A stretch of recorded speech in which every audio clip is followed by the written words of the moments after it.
je suis Angela Damioli et à travers ce podcast Reconversion, je vous propose de découvrir le parcours de mes invités qui ont fait le choix de bousculer leur vie professionnelle établie en quête d'accomplissement, d'accord entre désir et vouloir, d'épanouissement individuel. De changements radicaux en prise de risque, de doutes en investissement personnel et financier. Pourquoi? À quel moment? Comment? Quelles conséquences cette décision a eu sur leur vie? Ils vous racontent tout. Et qui sait, peut-être qu'un jour, à votre tour, franchirez-vous le pas.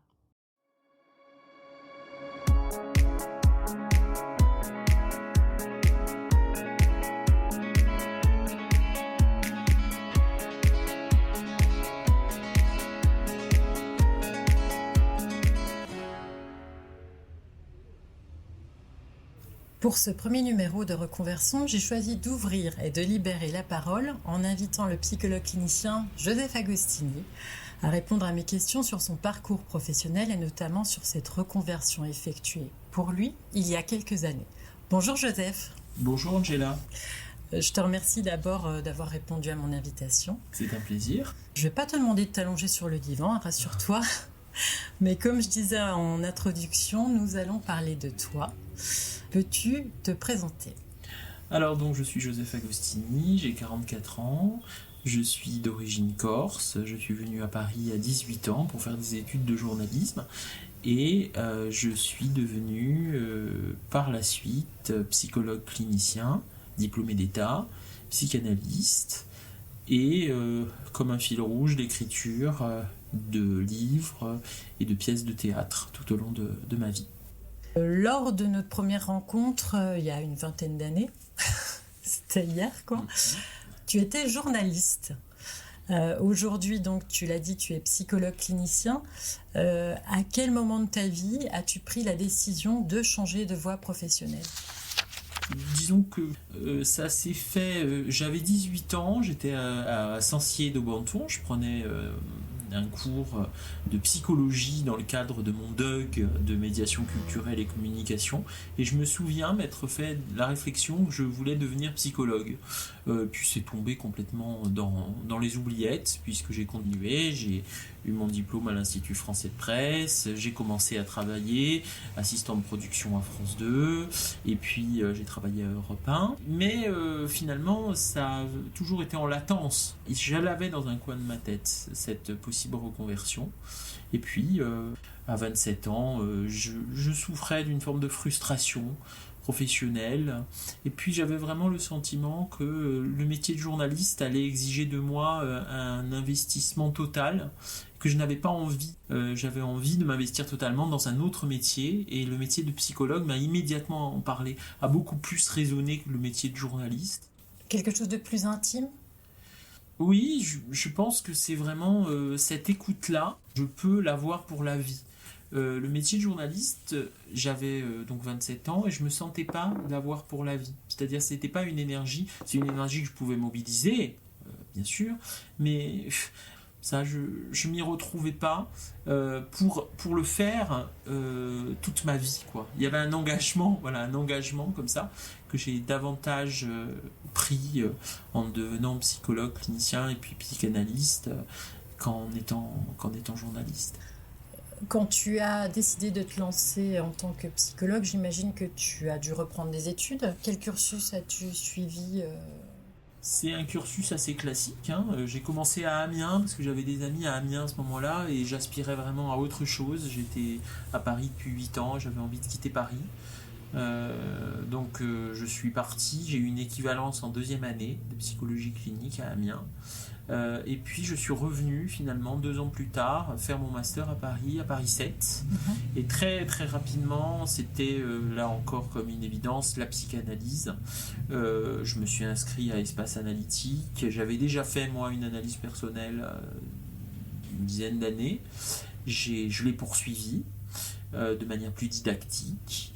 Et puis j'ai eu un superviseur, je suis affilié aujourd'hui, je suis analyste praticien à Espace Analytique, qui est une fondation bien connue par les psychanalystes, fondée par Octave et Maud Manoni. J'ai une obédience freudo-lacanienne, on va dire. Et aujourd'hui, je travaille en cabinet libéral, je suis formateur également à l'URIOPS. Je dispense des formations dans des établissements de soins. Et je suis auteur, puisque là, vraiment, j'ai développé mon activité d'auteur de manière très importante, puisque j'en suis à mon 10e livre en 5 ans. Quel impact cette reconversion professionnelle a-t-elle eu sur ta vie personnelle? Parce que c'est aussi un challenge, c'est un défi quand on change comme ça de vie. Oui, je dirais que voilà, le métier de psy, c'est vraiment un métier que je pourrais faire toute ma vie. C'est vraiment cette écoute-là. C'est ce que je disais à une amie là tout à l'heure. Je lui disais, quand je refuse un patient parce que j'ai trop de patients, admettons, voilà, il y a des semaines comme ça où je peux pas prendre des gens comme ça qui veulent surtout que je les reçoive le soir après 18h, après le travail. C'est toujours très, très compliqué. Et j'ai toujours vraiment un goût amer parce que j'aime tellement le lien humain et je me dis peut-être que je suis passé à côté d'une rencontre comme ça transférentielle qui aurait été importante dans ma vie, parce qu'il y a des patients qui ont changé ma vie, mon regard. Tu as besoin de cette rencontre avec l'autre en fait. Oui, c'est vraiment avec un l'humain. Type d'écoute, absolument. C'est vraiment un type d'écoute que je sais que je pense que je prendrai jamais ma retraite, quoi. Je pourrais travailler jusqu'à 90 ans, écouter des gens. L'écoute analytique est quand même très particulière. C'est vraiment la rencontre de son analyse et du patient.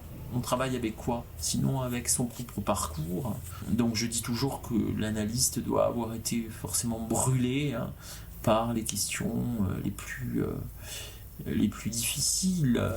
On ne peut pas avoir fait l'économie du sexe et de la mort, de l'amour et de la haine. Il faut les avoir vécues en soi, traversées dans son analyse pour pouvoir en dire quelque chose. J'ai eu deux psychanalystes. J'ai eu Colette Magnier, doltovienne devant l'Éternel, donc élève de Françoise Dolto, et Éric Villette qui était davantage lacanien. Et Éric m'avait dit un jour quelque chose dont je me souviens encore. Il m'avait dit mais pour être psychanalyste il faut s'être coltiné un symptôme immense, sinon de toute manière on peut rien apprendre aux patients. Lorsque tu es passé de journaliste à reprendre tes études de psychologue, comment l'a accueilli ton entourage? Je travaillais à Europe 1, donc il y avait quand même les paillettes, il y avait quand même cet aspect, j'avais travaillé à France 2 auparavant. Puis Europe 1, c'est une radio nationale aussi, donc il y a un côté peut-être un peu prestigieux pour l'entourage. Voilà, et puis on était à l'époque des startups, donc j'avais déjà interviewé pas mal de gens, j'avais déjà... et donc les gens, quand ils m'ont entendu dire que je partais à Amiens, être en 2e année de psychologie clinique avec des jeunes ch'tis,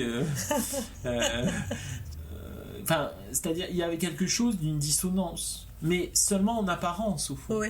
Parce que moi, ce qui m'intéressait, c'était pas... Effectivement, oui, 2e année, ils avaient 19 ans, j'en avais déjà 27. Ouais, oui. Mais je savais que ça allait être très transitoire. Parce qu'au fond, une fois que j'étais en master, j'ai fait mon mémoire avec Alain Vanier. Et en fait, très rapidement, donc j'avais pas 30 ans. Et déjà, quelque part, je n'avais plus du tout ce sentiment-là. Au contraire même, j'avais le sentiment que j'étais jeune pour être psychanalyste. Mais il y a eu 2 ans quand même, quand j'étais à l'université d'Amiens au tout début, en 2e année, jusqu'au master, c'était vraiment un changement total. Et d'ailleurs, quand je le disais aux gens dans ma classe, quand je disais ce que j'avais fait, ils me regardaient avec de grands yeux. Qu'est-ce qu'il fait là, quoi? Ben oui, ils disaient, mais pourquoi J'avais pas d'attache à Amiens. Ouais. Donc... T'as eu des moments de découragement? Moment d'idéalisation de ce que j'avais laissé. Je me disais de temps en temps, je refaisais un peu le film dans ma tête et je me disais, mais si j'avais attendu peut-être que j'aurais eu cette opportunité, j'aurais aimé mon métier de journaliste. Et la deuxième et troisième année, c'est vrai que c'est beaucoup des bases. Oui. Je fais beaucoup de neuro, beaucoup de statistiques. D'ailleurs, j'avais voulu me faire dispenser de statistiques en disant que je l'avais déjà fait en école de journalisme, et elle m'a pas cru, parce que elle m'a demandé de faire des statistiques et j'ai eu 2. Donc elle m'a dit, je pense qu'il va falloir en faire, même si vous en avez déjà fait. Heureusement qu'elle a bien pris, heureusement qu'elle a joué le jeu, j'aurais pu me faire virer. Ouais, c'est clair. Bon, mais ça, de toute manière, c'était prévisible. Parce qu'au fond, j'ai toujours eu la fibre littéraire, la fibre psychanalytique. J'ai toujours été, moi, Freud, Jung, Lacan, m'ont immédiatement parlé. Tandis que les comportementalistes, Skinner, etc., c'était vraiment pour... Parce qu'il fallait le faire. Parce qu'il fallait le faire. Donc, jusqu'au master, finalement, ça a été une forme de labeur, quand même. Et quelles sont tes plus grandes satisfactions aujourd'hui professionnelles ? Il y a une forme d'alliance parfaite entre l'écriture, donc la création, et mon travail au quotidien. C'est-à-dire que c'est vraiment, j'ai trouvé quelque chose déjà d'extrêmement stabilisant, d'une part, parce que c'est un métier éreintant, c'est un métier où on est capté, psychiquement entamé. D'ailleurs, j'y pense, je me dis un jour il va falloir que je revoie, parce que alors il m'arrive de lire mes vieux agendas, et le pouvoir de la mémoire, quand j'ouvre l'agenda et quand je vois ce jour-là à 11h30, ce patient-là, moi qui ai écrit ça, je me souviens du moment, je suis comme propulsé. Tu te souviens aussi bien de ce qu'il te confie, qui me confiait, donc à l'époque, ce qu'il te confiait que du moment, que lui présent. C'est ça ? C'est très étonnant. C'est très étonnant. Et c'est vraiment une mémoire assez étonnante, la mémoire du psychanalyste. Ah oui. Parce que c'est une connaissance profonde de l'être, comment le cerveau fonctionne, quoi. Mais je crois que c'est vraiment à l'écoute de la psyché humaine et dans un espace absolument unique. Le cabinet crée en fait une forme d'atmosphère comme ça qu'on peut réitérer, et on retrouve dans sa mémoire. Tu as élaboré donc, comme tu le disais, un lien entre ta passion pour l'audiovisuel, j'ai l'impression, ton métier de journaliste. Alors je parle de ta passion pour l'audiovisuel parce que aujourd'hui on te retrouve aussi en tant que chroniqueur et intervenant sur les plateaux télé et à la radio. Il y a l'écriture, il y a la psychologie. Est-ce que finalement c'est ce qui fait ton équilibre ? Oui, disons que la télé, la radio, finalement, c'est l'amour d'enfance. J'ai toujours voulu faire de la télévision quand j'étais enfant. D'ailleurs, c'est drôle, parce que quand j'écrivais mes premiers livres, je ne pensais pas en termes médiatiques. Il y avait une dissociation, en fait. Oui, j'étais vraiment passé à autre chose aussi. Je ne m'intéressais plus. J'avais ma fille qui était petite à l'époque. Vraiment, mon activité de psychanalyste me comblait. Et puis, effectivement, et là, c'est incroyable ce qui s'est passé, parce que finalement, j'ai écrit ces livres. J'ai eu la possibilité de faire des plateaux de télé, des émissions de radio. J'ai rencontré des gens, je pense à Léa Weinstein, qui a fait mon livre Dalida sur le divan, qui a fait Dalida chez le psy, et elle a eu les lauriers de l'audiovisuel pour son document sur Arte Radio. Je pense à Joséphine Labarre qui m'a fait intervenir sur un court-métrage dans l'émission d'Arte Court-Circuit. Je pense à Flavie Flamand qui m'a fait intervenir pendant 2 ans très régulièrement dans son émission On est fait pour s'entendre. Puis je pense à plein d'autres. Brigitte Lahaie aussi. Brigitte Lahaie, absolument. J'ai travaillé aussi beaucoup avec elle. Et il se trouve qu'à chaque fois, c'était vraiment des rencontres professionnelles. Et puis, j'étais complètement à côté. Mais quand je suis revenu, là, tu t'es dit. Quand je suis venu d'ailleurs, parce que j'avais pas fait d'antenne. Oui, non, jamais en fait. Voilà. Tu travaillais derrière. Tu étais un peu dans l'ombre, entre guillemets. C'est ça. Comme on dit. Oui, c'est ça. même si j'avais signé des interviews Oui. et des reportages, mais c'était pas la même chose. C'était plus des papiers en fait, t'étais Oui. plus dans l'écriture finalement. Oui, l'écriture, et la puis rédaction, la coordination. La coordination, oui, c'est vrai aussi. Mhm. Et là, voilà, on m'a donné la parole. Et puis j'ai travaillé avec un éditeur absolument sensationnel, François Sirot, qui m'a donné carte blanche. Donc j'ai écrit 8 livres en moins de 4 ans avec des gens. Avec des gens avec lesquels je voulais vraiment travailler. Donc j'ai fait un livre avec une polyamoureuse qui s'appelle Avez-vous le sens de l'amour, Meta Chiteya. J'ai fait un livre sur les tueurs en série avec Jean-Benoît Dumontex autour de la perversion. J'ai fait un livre sur l'argent aux éditions Le Duc, ça c'était un peu plus tard. Je dépense comme je suis, ça c'était l'année dernière. J'ai écrit 2 romans à la suite de la mort de mon père. Le premier, La traversée des mensonges, et Pour Unique Soleil juste après. Voilà, et puis j'ai écrit aussi le manuel d'un psy décomplexé, et ça c'est vrai que c'était une belle aventure aussi, parce que c'est la première fois que j'essayais de vulgariser en fait ce que j'avais appris toutes ces années, et je me suis beaucoup amusé à le faire avec Jean-Luc de Antony qui est un dessinateur, et j'aimerais y revenir d'ailleurs à ça. Par ton expérience, as-tu un conseil à donner à une personne qui hésite de se lancer dans une reconversion professionnelle? Le désir ne triche jamais. Et quand on est dans son désir, on réussit. Et ça, c'est absolument... j'en suis absolument convaincu. Mais être dans son désir, le gros problème de la vie, et pourquoi la vie est très mal foutue, d'ailleurs je suis très en colère contre elle, et il y a des vies qui sont sous le sceau de l'entrave. Et le désir est comme inaccessible. Et parfois pour des choses qui se sont jouées dans l'enfance. C'est comme si l'eau était vaseuse et qu'on ne voyait pas, je veux dire, ce qu'il y avait en dessous, et c'est très difficile de... On s'embourbe, quoi, aussi. On s'embourbe, absolument. Mais quand on est dans son désir, moi je sais que j'ai cette chance-là. Je me suis perdu. Je me suis complètement perdu. D'ailleurs, il m'a fallu du temps pour être dans mon désir. Et là, maintenant, je dirais que en fait, c'est ça, c'est un sentiment d'accomplissement, parce que après ce livre, je dis que j'espère que j'aurai encore une longue vie, parce que j'ai encore plein de projets et plein d'idées, mais je peux mourir, vraiment. Bien sûr. C'est-à-dire, il y a vraiment quelque chose... Oui, il y a un accomplissement quelque Absolument. part. Ouais. Et ça, c'est vrai que c'est très appréciable. Bon, alors vous allez me dire, c'est strictement rien à l'échelle planétaire, c'est strictement rien, peut-être, et je l'espère de tout cœur, avec ce qui m'attend. Mais en revanche, je sais que c'est quelque chose. Voilà. Et ça, de savoir ça, je sais que je laisserai un travail, une signature. C'est important de se dire que ces choses-là existent. Voilà. Tu as besoin de laisser une trace? J'avais des idées dans la tête. Et pendant des années, j'avais ces idées. Parce que ces idées, je les avais depuis longtemps. Quand on écrit une pièce de théâtre, quand on écrit un bouquin, il ne faut pas croire que elle est arrivée au moment... C'est toute une vie. Oui, c'est toute une construction, oui. Voilà. C'est clair, oui. Donc ces choses-là, je les avais, mais elles n'existaient pas. Et donc tu leur as donné vie. Absolument. Mais ce n'est pas que moi qui leur ai donné sûr. vie. C'est mon éditeur, c'est la télévision, c'est la radio qui en a parlé, c'est mes lecteurs, bien sûr, et d'abord eux.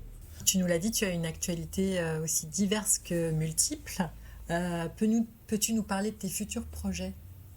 Il va y avoir la reprise d'un spectacle pour enfants que j'aime beaucoup, qui s'appelle Le Prince qui pouvait plus s'arrêter de rigoler. Parce que les spectacles pour enfants aussi, c'est mon kiff depuis quelques années. J'en ai écrit 5. Et à chaque fois, j'adore travailler avec les équipes, j'adore le prince qui pouvait plus s'arrêter de rigoler, la princesse qui chantait faux mais vraiment faux, le petit garçon qui posait trop de questions, la princesse qui avait perdu la tête. À chaque fois, c'est un pur plaisir. C'est un peu toi quand t'étais petit ou des camarades que t'as connus? Non, c'est un univers surréaliste. Les enfants sont complètement fous. Ils sont dans des rapports comme ça, à l'humour, à la narration, qui sont tellement libres et tellement souvent sans jugement. Il y a ce rapport juste spontané. Oui. Et puis Et puis là, donc, en février, aux éditions Robert Laffont, je signe un livre avec quelqu'un que j'aime beaucoup, qui s'appelle Daniela Lombroso, qui est une animatrice de télévision, une productrice. Et alors, je suis très très content de faire ce livre pour 2 raisons. Déjà, ça va s'appeler Les chansons d'amour guérissent le cœur du monde. Et c'est autour de la chanson thérapie, de comment une chanson de 3 minutes peut avoir l'effet d'une psychanalyse sur nous. Comment on peut être complètement transformé, métamorphosé sensoriellement, émotionnellement parlant, par un texte. Et comment parfois ça vaut tous les airs de jazz et tous les opéras du monde dans nos vies, la chansonnette. Comment elle a cette importance comme ça à 2h du matin, Elle communique quand on a un un chagrin peu d'amour. avec notre âme, finalement. Oui, il y a des chansons comme Mistral gagnant, comme Femme Oui. je vous aime, comme Il venait d'avoir 18 ans, comme Avec le temps, et l'état amoureux. L'état amoureux, Oui. je crois, est forcément chanté, quoi. Eh oui. Depuis toujours, Oui. au fond. Donc voilà, et alors ça c'est la première raison, et la deuxième c'est effectivement que Daniela Lombroso compte beaucoup pour moi, parce que c'est quelqu'un que j'ai suivi tout au long de sa carrière télévisuelle. C'est quelqu'un qui avait un talent fou d'intervieweuse dans les années 90. Je la trouvais absolument brillantissime, je trouve même que c'était la meilleure. C'était sur LCI. C'était sur LCI. C'était quelqu'un qui... ah oui, qui avait vraiment une intelligence. On parlait d'écoute. Elle avait une écoute finalement psychanalytique. Moi j'ai toujours trouvé que Daniela écoutait un peu comme une psychanalyste. Savait déconstruire les mots des invités, savait investiguer leur âme, et avec une finesse, un charme, mais un charme dans le vrai sens du terme, c'est-à-dire quelque chose qui permet aussi à l'autre de se révéler, de se confier. L'autre était séduit humainement par elle. Il y avait quelque chose de cet ordre-là. Elle arrivait à créer un espace comme ça, et un espace très rare à la télévision à l'époque, puisque le talk show à l'époque, le talk show quotidien n'existait pas. Oui, c'est vrai. Le talk show culturel. C'était très américain, je crois, plutôt à ce moment-là. Et puis après, bon, elle est partie, finalement, elle a fait des choix, elle est devenue animatrice de variété, notamment, on la connaît essentiellement comme ça aujourd'hui. Et moi, je l'ai un peu perdue de vue, parce que je regardais pas forcément ses émissions, mais je partageais profondément son amour pour la chanson française, et à chaque fois que je la voyais, je me disais c'est incroyable, parce que le cœur finalement du monde, les chansons d'amour guérissent le cœur du monde, c'est le titre. Ouais. Mon cœur et celui de Daniela Lombroso, finalement, ils ont à voir. C'est un peu comme si quelque part à chaque fois, je la regardais à la télévision, je me disais, j'ai envie de travailler avec cette nana. J'ai vraiment envie de faire quelque chose avec elle. Encore l'envie. Absolument. Et je lui ai proposé ce livre, et elle m'a dit, j'y pensais depuis toujours. Elle a beaucoup compté à la télévision dans les années 90. Ouais. Et la télévision est très injuste d'ailleurs, il faut le dire, avec les femmes dans les divertissements. C'est sûr. Je trouve ça complètement ringard de mettre dehors des personnes parce qu'elles ont passé l'âge. C'est une façon de penser, en fait, qui me semble complètement désuète aujourd'hui, en 2022. Je trouve que c'est vraiment d'une bêtise. Ah oui. Et puis d'une banalité aussi. Il y a quelque chose de très commun là-dedans. Enfin, c'est au temps du féminisme, des revendications parfois justifiées, parfois même très justifiées. Cette revendication-là, j'ai du mal à imaginer comment des directeurs de programme peuvent se dire féministes et finalement ne pas changer la donne en la matière. Merci beaucoup, Joseph. Merci à toi, Angela. Retrouvez la pièce de théâtre de Joseph Agostini, Le Prince qui ne pouvait plus s'arrêter de rigoler, à la Comédie Saint-Michel dans le 5e arrondissement de Paris du 1er février au 23 avril. Et son livre, Les chansons d'amour guérissent le cœur du monde, coécrit avec Daniela Lombroso, le 9 février aux éditions Robert Laffont.